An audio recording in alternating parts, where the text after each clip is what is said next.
تقویٰ کا معیار کیا ہے؟ اب یہ لفظ ہمارے ہاں عام استعمال ہوتا ہے، فلاں شخص بڑا متقی ہے، بڑا پرہیزگار ہے۔ تقویٰ کا کوئی نہ کوئی تصور ہر شخص اپنے ذہن میں رکھتا ہے۔ عام طور پر صورت یہ ہے کہ ایک تو تقویٰ کو عبادات سے متعلق مانا جاتا ہے، نماز کتنی پابندی سے پڑھتا ہے، کیسے خشوع و خضوع سے پڑھتا ہے، اور روزہ جو ہے وہ کس طرح اہتمام سے رکھتا ہے، اللہ کی راہ میں کتنا کچھ خرچ کرتا ہے زکوٰۃ کے علاوہ، حج کتنے کرتا ہے، عمرے کتنے کرتا ہے۔ اب یہ تمام چیزیں گویا کہ ہمارے ہاں تقویٰ کا ایک پیمانہ ہے۔ یا پھر کچھ ظواہر ہے، لباس ہے، وضاقتہ ہے، لباس جو ہے وہ شریعت کے اصولوں کے مطابق ہو، زیادہ سے زیادہ اتباع رسول کا اس سے اظہار ہو سکے، وضاقتہ اپنی جو ہے شکل و صورت میں زیادہ سے زیادہ رسول کی سنت اور اتباع کے مطابق ہو، وغیرہ وغیرہ۔ یہ ساری چیزیں تو وہ ہیں جو ہمارے ذہنوں میں موجود ہیں، لیکن یہاں سورہ بقرہ کے 23ویں رکوع کے آخر میں وہ آیت آئی ہے وَلَا تَأْكُلُوا أَمْوَالَكُمْ بَيْنَكُمْ بِالْبَاطِلِ، اور دیکھو تم ایک دوسرے کے مال آپس میں باطل طریقے سے مت کھاؤ۔ کیا مراد ہے؟ دنیا میں ظاہر بات ہے ہم زندگی گزارتے ہیں، لین دین تو ہوتا ہے نا، آپ گئے، آپ نے کچھ پیسے دیے، کوئی چیز خریدی، اب بیچنے والے نے اگر دھوکہ دیا ہے تو جو پیسے آپ نے اسے دیے وہ اس کے لیے حرام ہو گئے۔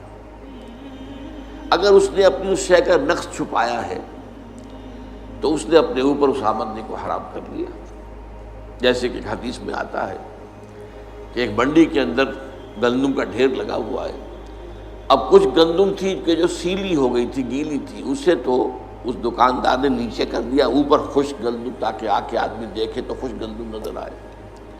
فرمایا گیا کہ یہ اس نے دھوکہ دیا ہے اور اس کی وجہ سے اس کی ساری کمائی حرام ہو گئی۔ تو معاملات کا جو سلسلہ ہے اصل میں تقویٰ کا لٹمس ٹیسٹ وہ ہے، ورنہ داڑھیوں کا طول ہو، لمبی داڑھی کتنی لمبی ہے، پانچا کتنا اونچا ہے، نصف ساق تک پہنچا ہوا، آدھی پنڈلی تک پہنچ گیا، اونچا ہوتا ہوتا، یہ تقویٰ کے معیار نہیں ہے۔ اس سے تو لوگ تو دھوکہ کھا سکتے ہیں، لوگ جو ہیں فریب میں آ سکتے ہیں، لوگ غلط تصور قائم کر سکتے ہیں۔ اللہ تعالیٰ کے ہاں ظاہر بات ہے کہ اللہ کو ہم دھوکہ نہیں دے سکتے۔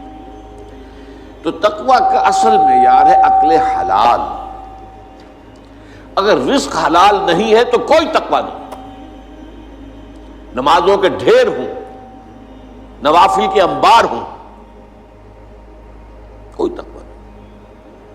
اگر جو کچھ کھا رہے ہو وہ حلال نہیں، اصلاً حلال ہو اور حلال طریقے سے حاصل کیا گیا۔ اب ایک شخص تو سور کھا رہا، سور کا گوشت کھا رہا ہے، آپ سب کہیں گے چھی چھی چھی چھی چھی، حرام کھا رہا ہے، حرام کھا رہا ہے۔ ایک شخص کھا تو رہا ہے بکری کا گوشت، لیکن وہ اس نے خریدا ہے کسی کی جیب کاٹ کر، تو کھا تو رہا ہے اصلاً وہ شے کہ جو جائز سے حلال ہے، حرام کھا رہا ہے، اس لیے کہ وہ اس نے کمایا کس سے ہے؟ اس کمائی سے کمایا ہے جو اس نے چوری کر کے کسی کی جیب کاٹ کر کے حاصل کی۔ تو اس طریقے سے حرام کا سلسلہ بڑھتا چلا جاتا ہے۔ ایک شخص دے رہا ہے پہرا، لیکن کہاں دے رہا ہے؟ ڈاکوؤں کے ڈیرے پر، تو ظاہر بات ہے کہ وہ جو کمائی کر رہا ہے حرام کر رہا ہے۔ ایک شخص پہرے دار بنا کھڑا ہے، گارڈ ہے بینک کے دروازے پر، تو حرام ہے، کام غلط کر رہا ہے۔ اس اعتبار سے ویسے اس مسئلے کو اگر آپ بڑھاتے چلے جائیں گے تو آخری بات جو میں کہا کرتا ہوں ذرا کان کھول کر سن لیجئے۔ ایک ایسے ماحول میں جس میں دین حق غالب نہ ہو بلکہ باطل کا نظام ہو، سانس لینا بھی حرام ہے،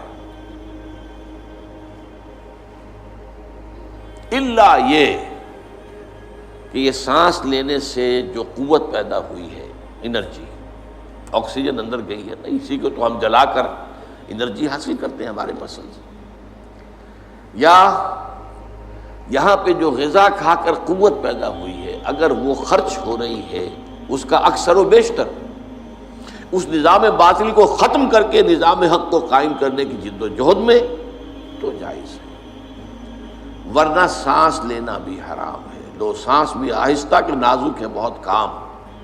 آفاق کی اس کارگہ شیشہ گری کا.